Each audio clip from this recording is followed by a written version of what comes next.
ఓం నమ శివాయ శ్రీమాత్రే నమ. మిత్రులకి శ్రేభిలాషులకి అలాగే నన్ను ఇంతగా ఆదరిస్తున్న యూట్యూబ్ ప్రేక్షకులందరికీ కూడా పేరు పేరు ధన్యవాదాలు. ఈరోజు మనం ఒక అద్భుతమైన ఉపాయం తెలుసుకుందాం. ఈ ఉపాయం చాలామంది మిత్రులు మెయిల్స్లో కామెంట్స్లో అడగడం జరిగింది. మేము అప్పుగా ఇచ్చిన డబ్బులు మాకు తిరిగి రావడం లేదు, మేము వృత్తిపరంగా ఉద్యోగాల్లో ఉన్నాం, మేము కంపెనీల్లో పనిచేస్తున్నాం, కానీ కొన్ని సంవత్సరాలు బాగానే డబ్బులు ఇచ్చారు, కొన్ని నెలలు బాగానే ఇచ్చారు, తర్వాత ఈ వైరస్ వచ్చిన తర్వాత నుంచి డబ్బులు ఇవ్వడం సరిగ్గా ఇవ్వడం లేదు, సగం డబ్బులు ఇస్తున్నారు, కొంతమంది మా దగ్గర ఉన్నప్పుడు ఇస్తామంటున్నారు. అలాగే మేము అప్పుగా ఇచ్చాం, వారు కూడా అప్పు తీసుకునేటప్పుడు చాలా మంచి మాటలు చెప్పి తీసుకున్నారు, తర్వాత మా దగ్గర ఉన్నప్పుడు ఇస్తాం అని అంటున్నారు. కొంతమంది ఇవ్వము, ఏం చేసుకుంటారు చేసుకోండి అంటున్నారు. మేము కష్టపడి డబ్బు సంపాదించుకున్నాం, ఆ డబ్బులు కొంతమందికి వడ్డీలకు ఇవ్వడం జరిగింది, ఏదో రూపాయి 2 రూపాయలు వస్తాయని వారు కూడా ఇలాగే మాట్లాడుతున్నారు. ఆ డబ్బులు రావడానికి ఏదైనా పరిహారం చెప్పండి అని చాలామంది మిత్రులు మెయిల్స్లో కామెంట్స్లో అడగడం జరిగింది. ఈరోజు మనం ఇచ్చిన డబ్బులు తిరిగి రావడానికి, మనం పనిచేసిన దగ్గర మన డబ్బులు మనకు రావడానికి ఈ పరిహారం చేసుకోవచ్చు. ఇది ఆడవారైన మగవారైన ఎవరైనా చేసుకోవచ్చు. దీనికి నియమ నిబంధనలు, అలాగే ఎవరు చేయాలి ఎవరు చేయకూడదు కూడా చెప్తాను, ఎలా చేయాలో కూడా చెప్తాను. ఎందుకంటే మనకి ప్రాకృతికమైన విషయాలు, తంత్ర గ్రంథాల్లో ఉన్న విషయాల్లో ఈ ఉపాయాన్ని సౌత్ ఇండియాలో అంటే దక్షిణ భారతదేశంలో ఎక్కువగా విరివిరిగా ప్రయోగం చేస్తూ ఉంటారు. చాలా ఉన్నాయి, ఇలాంటి పరిహారాలు చాలా ఉన్నాయి. తేలిగ్గా మనం చేసుకోగలిగే పరిహారం ఇదొకటి చిన్న ఉపాయం. అలాగే మిత్రులందరికీ చెప్పదలుచుకుంది ఏంటంటే, ఇలాంటి ఉపాయాలు చేస్తున్న వారు ఎవరైనా సరే మీ మీద మీకు పరిపూర్ణమైన నమ్మకంతో చేయండి. అలాగే మీకు ఈ పని అవుతుంది, నేను చేస్తున్నాను, నాకు యూనివర్స్, ఈ అమ్మ పరాదేవత మనకి ఇస్తుంది, ఖచ్చితంగా మన పని అవుతుందన్న భావంతో చేయండి. అలా కాకుండా చేస్తే అవుతుందన్నారు కదా, చేసి చూద్దాంలే అని మాత్రం చేయమాకండి. ఎందుకంటే మీకు మీలో ఉన్న ఆ పరాశక్తి, ఆ పరాదేవత మిమ్మల్ని ప్రేరేపించినప్పుడు, మీ మనసు బలంగా సంకల్పించినప్పుడు ఏ కోరికైనా సరే నెరవేరుతుంది. ఇది బాగా గుర్తుంచుకోండి. కష్టపడి డబ్బు సంపాదించాము, మనకి ఒకరిని మోసం చేసి సంపాదించిన డబ్బు కాదు, ఎవరికో 2 రూపాయలు వడ్డీకి ఇచ్చుకున్నాం, చేబుదులకి ఇచ్చాం. కానీ వాడు ఇచ్చినప్పుడేమో చాలా వినయంగా చాలా అద్భుతంగా నటించాడు, తర్వాత మనకి ఇవ్వాల్సిన అడిగినప్పుడు ఇస్తాలే ఉన్నప్పుడు అంత తొందర ఏంటి, నా దగ్గర ఉండాలిగా అంటున్నాడు. అలాగే కొంతమంది వర్క్షాపుల్లోనూ షాపుల్లో పనిచేసాం, 3 నెలలు 2 నెలలు కాదు సంవత్సరం అయిపోయింది, డబ్బులు ఇవ్వడం లేదు, ఏదో కొద్దిగా ఇస్తున్నారు, మా దగ్గర డబ్బులు లేవు, మా దగ్గర డబ్బులు ఉన్నప్పుడు ఇస్తాము ఇలా అంటున్నారు. ఇలాంటి వారి కోసం కూడా మనం ఈ ఉపాయం చేసుకోవచ్చు. చాలా తేలికైన ఉపాయం, అద్భుతంగా పనిచేస్తుంది. అలాగే ఇంకొకటి ఏంటంటే, సొంత వాళ్ళు అంటే అన్నదమ్ములు కానీ లేకపోతే కుటుంబ రిలేషన్లో ఉన్నవారు కానీ ఇలా డబ్బులు ఇచ్చేసి, డబ్బులు తీసుకున్నప్పుడు చక్కగా అన్ని రకాలుగా మనకి నీట్గా అంటే ఇంకేం లేదు నీ పూల్లో పెట్టిస్తా అని చెప్పడం, తర్వాత నువ్వు అవడం నాకు తెలియదు అనడం, వేసుకుంటే కేసు వేసుకో అనడం, ఏదన్నా నేను హ్యాపీ పెడతాను ఏం పిక్కుంటా పిక్కు అనడం, ఇలాంటివన్నీ కూడా చాలామంది మెయిల్స్లో పెట్టడం జరిగింది. నేను ఈ మాట ఎందుకంటున్నానంటే, చాలామంది ఇది ఎక్కువగా వినిపించారు నాకు. ఈ ఉపాయాల్లో పరిపూర్ణంగా చేయాలి ఎందుకంటే ఇందులో శక్తి ఉంటుంది, ఆ టైము ఆ విధి విధానం చాలా ఇంపార్టెంట్. కాబట్టి మనస్ఫూర్తిగా ప్రయత్నించండి. అలాగే చాలామంది మిత్రులు అనేక రకాల సమస్యల గురించి అడుగుతూ ఉన్నారు. వీడియోని మీరు ఏ వీడియోనైనా సరే పూర్తిగా చూడండి, అర్థం కాకపోతే మరొకసారి చూడండి. ఎందుకంటే వీడియోలోనే చెప్తాను, నియమ నిబంధనలు కానీ, చేసే విధానం కానీ, చేయవలసిన పదార్థం కానీ, టైమింగ్, ఇది మిస్ అయితే మీరు చేయలేరు. మీరు సగం చూసి స్కిప్ చేసుకుంటూ చూస్తే మీరు క్వశ్చన్లు అడిగినా నేను ఎలాంటి సమాధానం చెప్పడానికి అవకాశం ఉంటుంది, ఎందుకంటే వీడియోలోనే పూర్తిగా చెప్తాను. ఇప్పుడు మనం ఈ వీడియోలో ఎలా చేస్తే ఫలితాలు వస్తాయో తెలుసుకుందాం. ఈ వీడియోకి మనకి ఈ ఉపాయానికి కావాల్సింది ఒక తమలపాకు కావాలి, అలాగే పచ్చ కర్పూరం కావాలి, కర్పూరం కాదు పచ్చ కర్పూరం. ఇది ఎప్పుడు చేయాలి, ఎలా చేయాలో చెప్తాను, ఇది ఎందుకు చేయాలో కూడా చెప్తాను. మీకు డబ్బులు రావాలి, మీ ఇచ్చిన డబ్బులు రావాలి, చేసిన దగ్గర డబ్బులు ఆగిపోయాయి రావాలి, మీకు డబ్బులు తీసుకుని మోసం చేసి కొంతమంది పారిపోయారు. వాడి దగ్గర నుంచి డబ్బులు రావాలి. ఈ ఉపాయం చేయడం వల్ల ఖచ్చితంగా ఇలాంటి సిచ్యువేషన్ నుంచి ఏదైతే ఉందో దాని నుంచి బయటపడతారు, డబ్బులు వస్తాయి.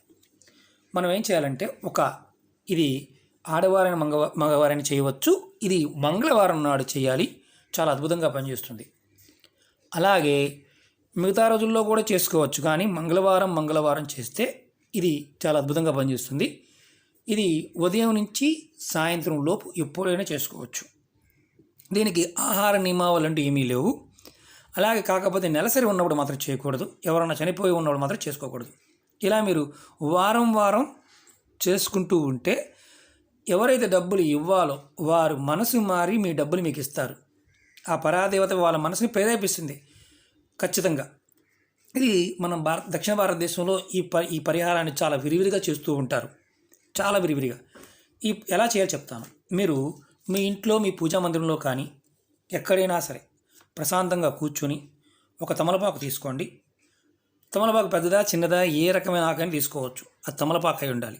దాని మీద పచ్చగొరపారం పెట్టండి. పెట్టిన తర్వాత మీ ఇష్టదైవానికి కానీ మీ కులదైవానికి కానీ మనస్ఫూర్తిగా తలుచుకోండి. ఎవరైతే మీకు డబ్బులు ఇవ్వాలో ఆ వ్యక్తి మీకు డబ్బులు ఇవ్వడం కోసం ఈ పరిహారం చేస్తున్నాను అని మనసులో అనుకోండి. తర్వాత మీరు చూడండి జాగ్రత్తగా, ఎందుకంటే దీన్ని కాటుకు పట్టాలి.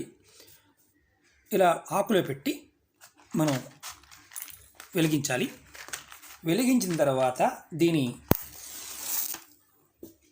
కాటుకు పట్టాలి, అంటే దీని పొగని మనం కాటుకు పట్టాలి. తమలపాకు తప్పించి వేరే ఆకులో వెలిగించకూడదు. ఇలా మీరు వెలిగించిన తర్వాత ఇలా కాటుకు పట్టండి. ఇది వెలిగించినప్పుడు మీరు గుర్తుంచుకోవాల్సిన విషయం ఏంటంటే, ఎందుకంటే కొంచెం పెద్ద ప్లేట్ పట్టుకోండి, లేదంటే కాలుతుంది అనమాట. అంటే ప్లేట్ వేడెక్కుతుంది కదా. పచ్చకర్పూరం కింద ఆకులో ఉన్న రసం, అలాగే పచ్చకర్పూరం ఉన్న ఇది కూడా రెండు కూడా ఈ ప్లేట్కి పడుతుంటాయి. ప్లేట్ చేత్తో పట్టుకోవడం వల్ల నేను ఇప్పుడు చిన్న ప్లేట్ పట్టుకున్నాను మీకు చూపించడం కోసం. కాలుతూ ఉంది. నేను ఆల్రెడీ చూడండి ఇలా మసి వస్తుంది, చూసారు కదా, ఇలా మసి వస్తుంది. ఈ మసిని ఏం చేయాలో చెప్తాను. ఈ ఆకులో ఉన్న రసం అలాగే పచ్చకర్పూరం ఉన్న రసం ఇలా బూడిదిగా వస్తుంది. దీన్ని మనం తూర్పు ముఖంగా కూర్చొని చేయాలి. ఇప్పుడు ఇది ఇలా ఉందనుకోండి, ఆకు ఎలా పెట్టాం, తొడి మన వైపు పెట్టి ఆకు ముందుకు పెట్టి పచ్చకర్పూరం మధ్యలో పెట్టి ఇలా మసి పట్టుకొని మనం ఇప్పుడు చేయాల్సిన పని ఏంటంటే ఈ తూర్పు ముఖంగా పెట్టాలి. మన మనస్ఫూర్తిగా ఎవరైతే మనకు డబ్బులు ఇవ్వాలో, కంపెనీ కావచ్చు, సంస్థ కావచ్చు, వ్యక్తి కావచ్చు, ఎవరైనా సరే మన డబ్బులు తీసుకొని మనకి ఇబ్బంది కలిగిస్తూ మన ఇబ్బంది పెట్టేవారు ఎవరైనా సరే వారి పేరు మనసులో అనుకొని తర్వాత మీరు ఇలా ఒక వైట్ పేపర్ తీసుకోండి. ఇది దేవతా మందిరంలో చేయవచ్చా అంటే చేసుకోవచ్చు. తూర్పు ముఖంగా కూర్చొని చేసుకోవాలి. ఈ ఉపాయానికి తంత్రంలో తూర్పు ముఖం కూర్చొని చేసుకోవాలి. తర్వాత మీరు ఏదైతే ఈ మసి ఉందో ఈ మసిని మీరు ఈ మధ్య వేలుతో తీసుకోవాలి. ఇలా కనిపిస్తుంది కదా మసి. ఇప్పుడు ఎవరైతే మీకు డబ్బులు ఇవ్వాలో వాళ్ళ పేరుని మీరు ఇలా రాయండి ఈ పేపర్ మీద మసితో. జస్ట్ మీకు చూపిస్తున్నాను నేను. కొంచెం ఎక్కువ పెడితే ఎక్కువ మసి వస్తుంది, మనం ఎంత కావాలని ఎంత రాసుకోవచ్చు. నేను పట్టిన మసి చూపిస్తాను. ఇదిగోండి, బాగా పడితే ఇలా ఉంటుంది తిక్కుగా. నేను ఎవరి పేరు రాయట్లేదు, ఎందుకంటే నాకు ఎవరు అప్పు లేదు. నాకు రావాల్సిన అప్పుల గురించి ఎలాగైనా ఆ పరాదేవత ఇప్పిస్తుందని డబ్బులు రావాల్సిన దగ్గర నేను బలంగా నమ్ముతాను. ఇలా పేరు రాయండి. నేను ఊరికనే మీకు ఒక ఇంటూలు వేసి చూపిస్తున్నాను. ఇలా పేరు రాయండి. పేరు రాసిన తర్వాత మీరు ఈ పేరు రాసి దక్షిణ వైపు తిరగండి. దక్షిణ దిక్కు తిరిగి మీరు ఏం చేస్తారంటే, ఇది రాసేటప్పుడు కూడా మీరు దక్షిణం వైపు తిరిగి రాయండి. దక్షిణం వైపు తిరిగి ఈ పేరు పేపర్ మీద రాయండి. ఎవరైతే మీకు డబ్బులు ఇవ్వాలో, ఎవరైతే మీకు జీతాలు ఇవ్వాలో, ఎవరైతే మీకు వ్యాపార సంస్థల్లో డబ్బులు తీసుకొని ఇవ్వకుండా ఉన్నారో వాళ్ళు డబ్బులు ఇవ్వాలని అనుకుంటూ మనసులో అనుకుంటూ ఇలా పేరు రాయండి. ఇప్పుడు ఏం చేయాలి, మనం ఈ రాసిన పేపర్ని ఏం చేయాలో చెప్తాను. మనం గుర్తుంచుకోండి, వాళ్ళ పేరు రాయండి. ఈ పేరు రాస్తున్నప్పుడు ఎవరైతే వ్యక్తి ఉన్నారో వారు ఎవరైతే ఉన్నారో పర్టికులర్గా మీరు ఇచ్చిన డబ్బులు ఇచ్చిన వారు ఎవరైతే ఉన్నారో వారి ముఖాన్ని మీరు గుర్తు చేసుకోండి. మీ మనసులో అనుకోండి, వారు నాకు డబ్బులు తిరిగి ఇస్తారు, తిరిగి ఇవ్వాలి, అని మనస్ఫూర్తిగా మనసులో అనుకోండి. ఆ వ్యక్తి ముఖాన్ని మనసులో అనుకోండి. ఈ పేపర్ని ఏం చేయాలంటే మీరు చక్కగా ఈ మసి ఏంటంటే కొంచెం అంటుకుంటుంది, గట్టిగా పోదు. చూడండి ఏలుగు అలాగే ఉంది పిలిచినా కానీ. ఇప్పుడు దీన్ని ఇలా మడత పెట్టేసి మీరు ఏం చేస్తారంటే మీ పూజా మందిరంలో ఎక్కడైనా సరే ఎవ్వరు అంటుకోకుండా ఇలా ఎక్కడైనా ఏదైనా బరువు పెట్టాలి. బరువు పెట్టాలంటే ఎలాంటి బరువు పెట్టాలి? ఏదైనా బాక్స్ లాంటిది కానీ అలాంటిది పెట్టి ఈ పేపర్ని పెట్టేసి ఉంచాలి. ఇంకా అంటుకోకూడదు. యాక్చువల్గా వేరే వాళ్ళు ఎవరు కూడా దీన్ని అంటుకోకూడదు, కుటుంబ సభ్యులు కూడా ఎవరు అంటుకోకూడదు అనమాట. అలా పెట్టినప్పుడు ఇది ఎప్పుడు మార్చుకోవాలంటే మీరు వారం వారం చేయవచ్చు. మంగళవారం ఈ పరిహారం చేయవచ్చు. మీరు ఎంతగా ఒక్కసారి చేసి ఆపేసినా ఇబ్బంది లేదు. ఈ పేపర్ మాత్రం అలాగే ఉండాలి. ఇలా మీరు వారం చేస్తున్నప్పుడు ఒక 11 వారాలు అయిందనుకోండి. 11 వారాల తర్వాత ఈ పేపర్లన్నింటినీ మీకు ఈలోపు డబ్బులు వస్తే పర్వాలేదు, సమాధానం దొరికితే పర్వాలేదు. కానీ ప్రతి పేపర్ని కూడా మీరు 11 వారాలు కూడా ఈ పేపర్లని అదే వ్యక్తి ఎంతమంది మీకు 100 మందికి ఇచ్చారనుకోండి, 100 మంది పేర్లు రాయండి, ఇబ్బంది లేదు. దేనితో? ఈ కాటుకతోనే. ఉదాహరణకి రామ, కొంచెం డార్క్గా ఉన్న చూపిస్తాను. ఇలా మధ్య వేలుతో రాయాలి. ఇది ఎక్కువగా దక్షిణ భారతదేశం తమిళనాడులో ఈ పరిహారం చేస్తూ ఉంటారు. ఈ తంత్ర పరిహారం అంటే మామూలుగా మంత్రాలతో చేసే పరిహారాలు అలా ఉంటాయి. ఈ తంత్ర పరిహారం ఇది ఎవరి పేరైనా ఎంతమంది పేర్లైనా రాయవచ్చు. వాళ్ళ ముఖాలు ఊహించుకొని రాయండి, అద్భుతంగా మీకు పనిచేస్తుంది.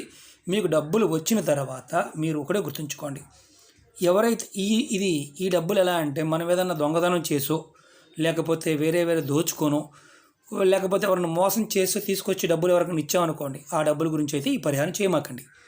మీ జెన్యూన్గా సంపాదించుకున్నది, మీరు కష్టపడి సంపాదించింది, మీకు రావాల్సిన డబ్బులు ఏదైతే కష్టార్జిత ఉందో దాని గురించి అయితే చేయండి. ఎందుకంటే ఈ పరిహారం చేస్తున్నవారు కంపల్సరిగా మనస్ఫూర్తిగా వారికి ఫలితాలు రావాలన్నప్పుడు అది జెన్యూనిటీగా ఉండాలి. అంటే జెన్యూన్గా ఉన్న డబ్బులు అయితేనే వస్తాయి ఈ పరిహారానికి. ఇది బరువు మాత్రం కంపల్సరీగా పెట్టాలి. ఇది కాటుకు పట్టే చేయాలి. అర్థమైంది మిత్రులారా? ఇది నమ్మి పరిపూర్ణంగా చేసుకోండి, అద్భుతమైన ఫలితాలు వస్తాయి. ఇలాంటి ఉపయోగాలు ఇంకా అంటే మీకు తాంత్రికపరమైన ఉపాయాలు చాలా ఉన్నాయి. డబ్బు రావాల్సి చాలా తేలికైంది, ఎందుకంటే డబ్బు ఖర్చు అయ్యేది కాదు. ఇలా మీరు 11 వారాలు చేయండి. 11 వారాలు కూడా పేపర్ మీద రాసుకొని, ఆ ఒక పేపర్ అంటే మామూలుగా ముందు బరువు కింద పెట్టమని చెప్పాం కదా, కొంచెం బరువున పదార్థం పెట్టి ఈ పేపర్ని పెట్టండి. ఇలా పెట్టేసి ఉంచండి. మీకు పని అయిపోయిన తర్వాత ఒకవేళ పని కాలేదు, అప్పుడు ఏం చేయాలి? మళ్ళీ మీరు కంటిన్యూ చేస్తూ ఉండటమే ఇది. ఎందుకంటే వాటిలో మార్పు రావాలి, నేచర్ ఆ ప్రకృతి వాడిని మార్చాలి. ఇది తాంత్రికపరమైన విషయాలు ఏంటంటే ఒక్కొక్కసారి మన సంకల్ప స్థితి బలంగా పనిచేసినప్పుడే పనిచేస్తాయి. అలాగే మీరు గుర్తుంచుకోవాల్సింది ఏంటంటే ఇది ఏదైతే చేస్తున్నారో ఈ ఉపాయం చేస్తున్నట్టు ఎవరికి చెప్పమాకండి. చెప్తే మీ సంకల్ప స్థితి సన్నగిలిపోతుంది. మీ పని అయిన తర్వాత 10 మందికి చెప్పండి, ప్రాబ్లం లేదు. మీ పని అయిన తర్వాత ఎంతమందికి అని చెప్పండి, నేను ఇలా చేశాను నాకు డబ్బులు వచ్చాయని చెప్పండి. పని కాకుండా మాత్రం ఎవరికి చెప్పవద్దు. ఎందుకంటే ఇది తర్వాత మీరు కూడా ఏంటంటే బాగా గుర్తుంచుకోండి, ఇలాంటి విషయాల్లో మీ కుటుంబ సభ్యులు ఎవరన్నా అయిన వాళ్ళు అయినప్పుడు మాత్రం వాడి కోసం నేను ఇది చేస్తున్నాను అది చేస్తున్నాను అని చెప్పేస్తుంటారు ఇంట్లో కూడా. అలా కూడా చెప్పమాకండి. ఈ ప్రక్రియ ఎంత సీక్రెట్గా ఉంచితే అంత మంచిది. ఓకే మిత్రులారా, చెప్పిన పదార్థము చెప్పిన టైం మంగళవారం చేయండి, చాలా అద్భుతంగా పనిచేస్తుంది. 11 వారాలు చేస్తే చాలా అద్భుతం. ఈలోపే మీ పని అవ్వడానికి అవకాశం ఉంటుంది. చేసేటప్పుడు మాత్రం ఆ వ్యక్తి ముఖాన్ని గుర్తుంచుకోండి. ఎంతమంది గప్పిస్తే అంతమంది, ఎక్కడి నుంచి డబ్బులు రావాలని ఆ డబ్బులు బాగుంటాయి ఆ వ్యక్తుల ముఖాలు ఊహించుకుంటూ ఈ తతంగం మొత్తం చేయాలి. ఈ పరిహారం చేస్తున్నప్పుడు మాత్రం గుర్తుంచుకోవాల్సిన విషయం ఏంటంటే మనస్ఫూర్తిగా మీరు ఆ వ్యక్తి ఎవరైతే ఉన్నారో వాడు నాకు డబ్బులు ఇస్తున్నాడు అన్న భావావేశంతో చేయండి. ఓకే మిత్రులారా, ఈ వీడియో నచ్చినట్టు లైక్ చేయండి, నా ఛానల్ సబ్స్క్రైబ్ చేసుకోండి, గంట సింబల్ని యాక్టివేట్ చేసుకోండి, 10 మంది మిత్రులకి షేర్ చేయండి. ఓం నమః శివాయ, శ్రీమాత్రే నమః.